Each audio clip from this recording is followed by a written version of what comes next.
জানিয়ে দিব এই মুহূর্তে পাওয়া আপডেট আন্তর্জাতিক সংবাদ। শুরুতেই শিরোনাম। ইসরায়েলের সামরিক ঘাঁটিতে ভয়াবহ ড্রোন হামলা হিজবুল্লাহর। এদিকে বাইডেনের প্রস্তাবে ফাঁক দেখছেন নেতানিয়াহু, বেজায় চটেছেন তিনি। দুই শয়তানের মাঝে দ্বন্দ্ব শুরুর আশঙ্কা। এবারে হামাসের হাতে জিম্মি আরো 4 জনের মৃত্যু হয়েছে জানালো ইসরায়েল। জানাবো গাজায় যুক্তরাষ্ট্রের প্রস্তাবিত যুদ্ধবিরতি চুক্তি প্রত্যাখ্যান করল ইরান।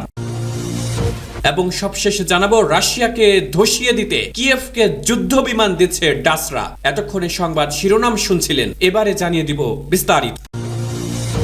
ইসরায়েলের সামরিক ঘাঁটিতে ভয়াবহ ড্রোন হামলা হিজবুল্লাহর। লেবাননের হিজবুল্লাহ ইসরায়েলি সামরিক বাহিনীর গ্যালিলি ফরমেশনের সদর দপ্তরে ভয়াবহ ড্রোন হামলা চালিয়েছে। গ্রুপটি অধিকৃত গোলান মালভূমিতে ইসরায়েলি টার্গেটগুলোতে কাতিউশা রকেট দিয়ে হামলার দাবিও করেছে। এতে কেউ হতাহত হয়েছে কিনা তা জানা যায়নি, তবে উত্তর ইসরায়েলের বিভিন্ন স্থানে আগুন লাগতে দেখা গেছে। গত অক্টোবর থেকেই ইসরায়েলে হিজবুল্লাহ ড্রোন হামলা চালিয়ে যাচ্ছে, তবে এই প্রথমবারের মতো ইরান সমর্থিত গ্রুপটি এক স্কয়ার ড্রোন হামলার কথা ঘোষণা করলো। হামলার সময় বেশ কয়েকবার উত্তর ইসরায়েলে বিমান হামলার সাইরেন বেজে ওঠে। অধিবাসীদের দ্রুত শেল্টারে আশ্রয় নিতে বলা হয়। ইসরায়েলি সামরিক বাহিনী জানায় তারা লেবানন থেকে বিস্ফোরক বোঝাই একটি ড্রোনকে ভূপাতিত করেছে। এছাড়া উত্তর ইসরায়েলে আরো অন্তত 2টি ড্রোন ভূপাতিত হয়েছে। এই হামলার পর উত্তর ইসরায়েলের বিভিন্ন স্থানে আগুন লেগে যায়। অন্তত 30 ইসরায়েলি দমকল ইউনিট এসব আগুন নেভানোর কাজে নিয়োজিত রয়েছে। ইসরায়েলি দমকল বিভাগের এক বিবৃতিতে বলা হয়,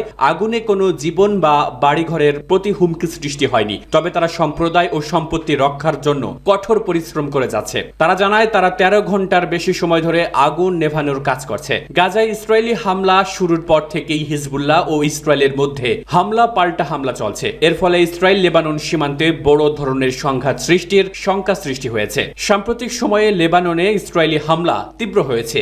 বাইডেনের প্রস্তাবে ফাঁক দেখছেন নেতানিয়াহু। গাজায় যুদ্ধবিরতি নিয়ে মার্কিন প্রেসিডেন্ট জো বাইডেন 3 ধাপের যে প্রস্তাব দিয়েছেন তাতে ফাঁক আছে বলে মনে করছেন ইসরায়েলের প্রধানমন্ত্রী বেনিয়ামিন নেতানিয়াহু। ইসরায়েলের এক শীর্ষ কর্মকর্তা বাইডেনের প্রস্তাবটি সঠিক নয় বলে উল্লেখ করার পর নেতানিয়াহু বলেছেন প্রস্তাবটি অসম্পূর্ণ। টাইমস অফ ইসরায়েল জানিয়েছে ইসরায়েলি প্রধানমন্ত্রী প্রস্তাবটি পর্যালোচনা করে দেখছেন। তিনি বলেছেন শুধুমাত্র হামাসের হাতে বন্দী জিম্মিদের ফেরত পেতেই যুদ্ধবিরতি হবে এবং এরপর তেল আবিব আলোচনার টেবিলে যাবে। প্রস্তাবের অনেক বিষয় মার্কিন প্রেসিডেন্ট উপস্থাপন করেন। নেতানিয়াহু বলেছেন ইসরায়েল 6 সপ্তাহের জন্য যুদ্ধ বন্ধ করতে পারে, তবে এটি স্থায়ীভাবে শেষ করতে পারে না। ইরান এবং আমাদের সব শত্রুরা দেখছে যে আমরা আত্মসমর্পণ করি কিনা, এমন কিছু আমরা হতে দেব না। হামাসকে নির্মূল করা ছাড়া ইসরায়েল গাজা ছেড়ে যাবে না। জো বাইডেনের উত্থাপিত 3 ধাপের প্রস্তাবের বিষয়ে ইসরায়েলের অবস্থানের বিষয়ে বেশিরভাগ খবরকে ভুয়া হিসাবে উল্লেখ করেছেন নেতানিয়াহু। ইসরায়েলের মন্ত্রিসভা নেসেটের পররাষ্ট্র ও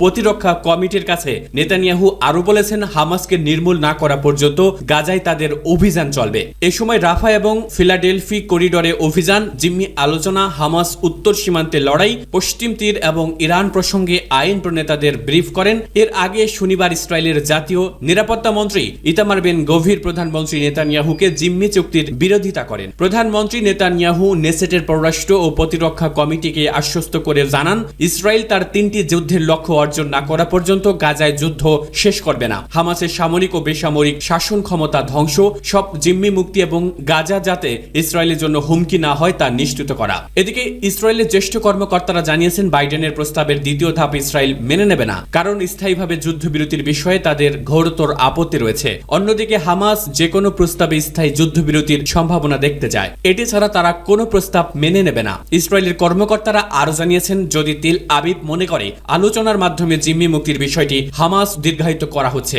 তাহলে গাজাতে যে কোনো ধরনের সর্বাত্মক যুদ্ধে ফিরে যাবে আইডিএফ। এই বিষয়টিকেও নতুন প্রস্তাবে রাখার বিষয়ে চাপ দেবে ইসরায়েল। অন্যদিকে আমেরিকার জাতীয় নিরাপত্তা পরিষদের মুখপাত্র জন কির্বি জানিয়েছেন গাজায় চলমান যুদ্ধের ইতি টানতে নতুন যে যুদ্ধবিরতি পরিকল্পনা ঘোষণা করা হয়েছে হামাস রাজি থাকলে ইসরায়েলও সেটি মেনে নেবে বলে আশা করেছে যুক্তরাষ্ট্র। বাইডেন গত সপ্তাহে যুদ্ধবিরতি পরিকল্পনাটি তুলে ধরেন। সেখানে বলা হয়েছে যে 3 ধাপের যুদ্ধবিরতি কার্যকর করা হবে, যার প্রথম ধাপ শুরু হবে 6 সপ্তাহের যুদ্ধবিরতির মধ্য দিয়ে। ওই সময়ে গাজার জনবহুল এলাকা থেকে ইসরায়েলি সৈন্যদের সরিয়ে নেওয়া হবে, দেওয়া হবে মানবিক সহায়তা। একই সঙ্গে হামাস ও ইসরায়েলের মধ্যে বন্দী এবং জিম্মি বিনিময় হবে বলেও পরিকল্পনায় বলা হয়েছে। এই প্রস্তাবে ইসরায়েল রাজি হবে বলে আশা করেছে মার্কিন যুক্তরাষ্ট্র।